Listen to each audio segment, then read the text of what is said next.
Class 12th का question है जो कि CBSE और बोर्ड एग्जाम ये दोनों के लिए इम्पोर्टेंट है। यानी CBSE बोर्ड हो या ऑल स्टेट बोर्ड, यानी कोई भी स्टेट बोर्ड हो उसमें यह क्वेश्चन कई एक बार पूछे जा चुके हैं।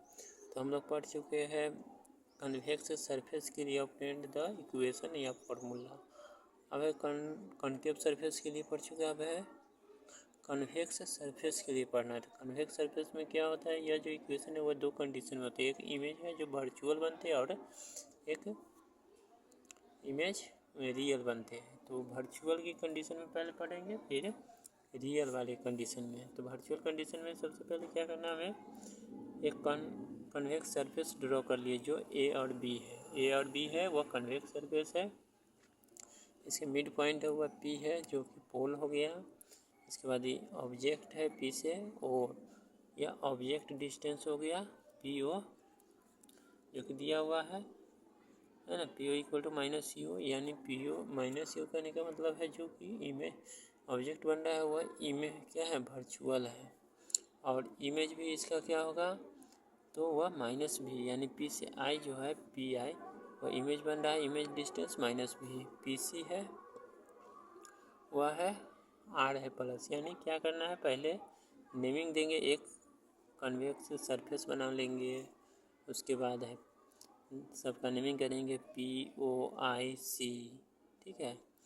और ये T हुआ। अब यहाँ से देखते हैं क्या कि P से जो ये जा रहा है, ठीक है, S, ये पॉइंट एक दे दिए है जिसका S नाम है। और ये आगे की तरफ जो बढ़ा है ये इस तरह से है ना। और फिर बैक रिटर्न्स हुआ है, यहाँ नॉर्मल बना है बीच में, और यहाँ पर ये है। इसके बाद है एंगल जो बन रहा है वो थीटा है, यहाँ पर बीटा देंगे और अल्फा, यानी ऑब्जेक्ट जहाँ पर है वहाँ पर थीटा बनता है, इमेज है वहाँ बीटा, और सेंटर है वहाँ पर अल्फा बनता है।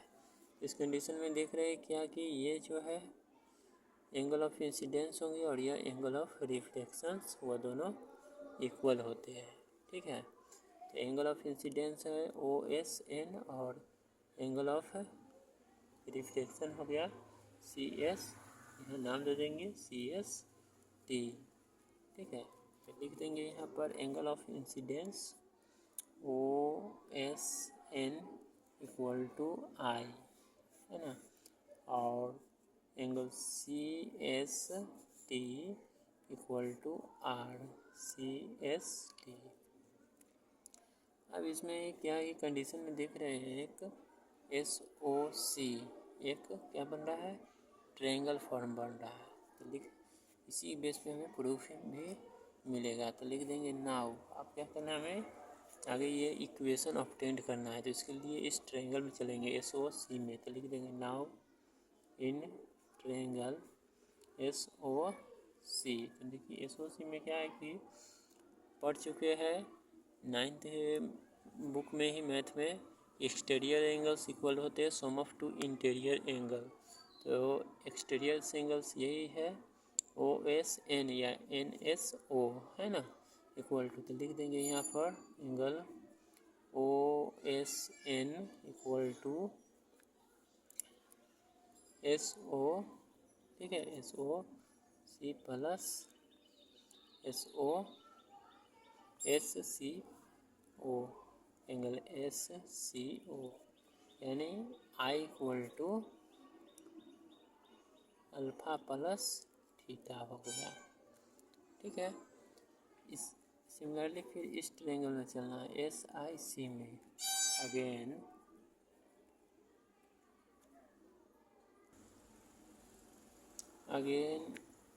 इन ट्रायंगल SIC। तो SIC में भी exterior angles equal to sum of two interior angles. तो एक्सटीरियर एंगल्स इसका ये है R, तो R इक्वल टू हो जाएगा अल्फा प्लस बीटा। इसमें चल रहा है, ये पूरा ध्यान से देखना है।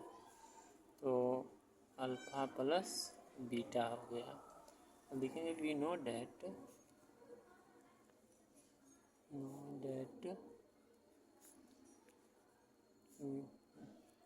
यहाँ देखिए एक और चीज छूट गया, ये ग्लास है जहाँ पर रिफ्लेक्टिव इंडेक्स बनेंगे μ2, और यहाँ जो है एयर का कंडीशन है या रिफ्लेक्टिव इंडेक्स μ1 बनेगा।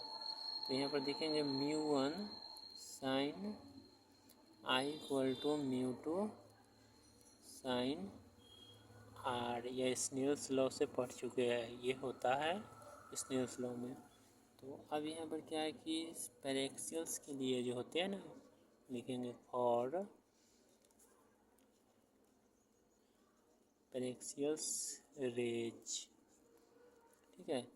तो कहने का मतलब पैरेक्सियल्स रेज में क्या होते हैं कि आई इक्वल टू हो जाते हैं साइन, यानी साइन जो है वह नेग्लिजिबल हो जाएंगे, और फिर R equal to sine R, ठीक है। साइन आई और साइन आर, साइन को नेग्लिजिबल कर दिया गया तो हो जाएगा μ1, ठीक है, आई इक्वल टू μ2 आर।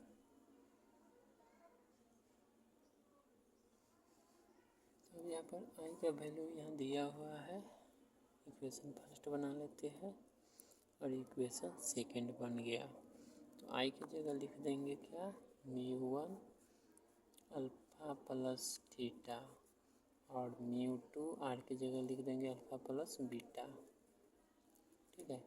अब देखते हैं क्या होता है कि μ1 अल्फ़ा तो एंगल बनता है, तो एंगल इक्वल टू होता है आर्क बाई रेडियस। तो अल्फ़ा यहाँ देखते हैं कहाँ है अल्फ़ा, तो आर्क ये है एस पी, है ना, तो लिख देंगे P C S P upon P C. देखिए यहाँ ध्यान से ये याद रखना है, angle equal to arc upon radius, ये है ना, सर्कल में पढ़े है। तो फिर हो गया, फिर इसी तरह थीटा का भी देखेंगे तो थीटा इक्वल टू हो जाएगा arc by arc upon radius, तो S P upon P O. फिर μ2 कंडीशन में भी उसी तरह है, alpha S P upon P C plus beta, तो S P upon P I. अब क्या करेंगे, μ1 एस पी कॉमन ले लेते हैं दोनों में, हो गया P C plus P O, 1/PC plus 1/PO, S P common ले लिए। फिर μ2 इसमें भी एस पी कॉमन ले लिए, बच जाएगा पी सी प्लस 1/PI। सबका एस पी से एस पी कैंसिल, तो μ1 हो गया, और पी सी का वैल्यू दिया हुआ है, रेडियस ऊपर भेजा, तो आर, तो 1/R प्लस पी ओ का है तो -1, पी ओ का वैल्यू यू है, μ2 फिर 1/R, है ना, और ये माइनस भी। अब इसको सोल्व करेंगे आगे, तो इस तरह कंडीशन जो निकलेगा μ2 to 1/R -1/U equal to μ1 μ2 1/R -1/V। ये इक्वेशन को जो सोल्व करेंगे तो हमारा जो इक्वेशन ऑब्टेंड होगा उसे डिटेल्स कर ही देते हैं। तो देखिए यहाँ पर क्या है कि μ1 है ना, इसका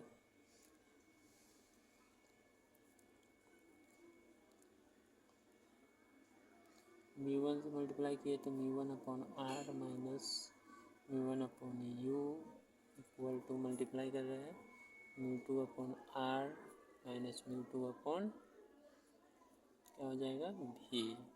और आर वाली कंडीशन को एक तरफ कर देते हैं, तो लिख देंगे μ1/R, और इधर आएगा तो माइनस हो जाएगा μ2/R, फिर ये भी इधर चला जाएगा, हो जाएगा माइनस μ2/V और प्लस μ1/U। अब इसमें माइनस कॉमन ले लेंगे, तो माइनस कॉमन ले लेंगे इसमें, तो हो जाएगा हमारा ये माइनस μ1/R प्लस μ2/R, क्योंकि अकॉर्डिंग टू इस क्वेश्चन के अनुसार चलना है, प्रूव करना है। तो यहाँ भी अरेंज कर लेते हैं इसको, है ना, μ1 upon u minus μ2 upon v। यहाँ भी कॉमन ले लेंगे, ठीक है, कॉमन इसमें ले लिया तो ये प्लस में हो जाएगा, ये माइनस में, माइनस माइनस कैंसिल कर दिए। तो आप जो है इसको अरेंज करेंगे तो लिख देंगे μ2 माइनस μ1 अपॉन r, है ना, equal to μ2 by upon v minus μ1 upon u। यही तो इक्वेशन हमें ऑब्टेन करना था। तो सिंपल सी ये थोड़ी सी इसमें फिगर है, सबसे मेन है फिगर बनाने आ गया, उसके बारे में उसमें समझ लेना है, हो गया। और इसी कंडीशन में याद रखना है μ1 का वैल्यू जो है एयर के लिए 1 होते हैं, और μ2 का वैल्यू ग्लास है तो ग्लास सरफेस के लिए क्या होते हैं, म्यू ही होते हैं, μ2 इक्वल टू, एक स्पेशल कंडीशन है। तो उम्मीद है ये जो है कंडीशन ये वर्चुअल इमेज का हो गया किसके लिए, तो कन्वेक्स सरफेस के लिए। अब नेक्स्ट है रियल इमेज के लिए पढ़ेंगे, तो रियल इमेज में थोड़ा अलग फिगर बनेगा, लेकिन सब कंडीशन एक ही फॉर्म में होते हैं, थोड़ा सा चेंजिंग होता है। तो इसका समझने का सबसे आसान ट्रिक क्या है कि फिगर सबसे पहले आप बनाना सीख जाए। फिगर जब बनाने आ जाएगा तो इस कंडीशन में जानेंगे एंगल क्या है, और दो ट्रायंगल बनता है, उस ट्रायंगल्स के रूल्स को समझें और फिर ऑटोमेटिक आप प्रूव कर सकते हैं। तो उम्मीद है कि ये स्टडी आपको समझ में अच्छी तरह आया। अगर समझ में आ गया है तो चैनल को सब्सक्राइब करें, क्योंकि आपको इस तरह के 11th-12th के बहुत से वीडियो पढ़ने को मिलेंगे, और इसे अच्छी तरह इस तरह से समझें। तो ये 12th का जो क्वेश्चन था ये पूरी तरह प्रूफ हो चुका है। अब उम्मीद है आप लोग इसे प्रैक्टिस करें।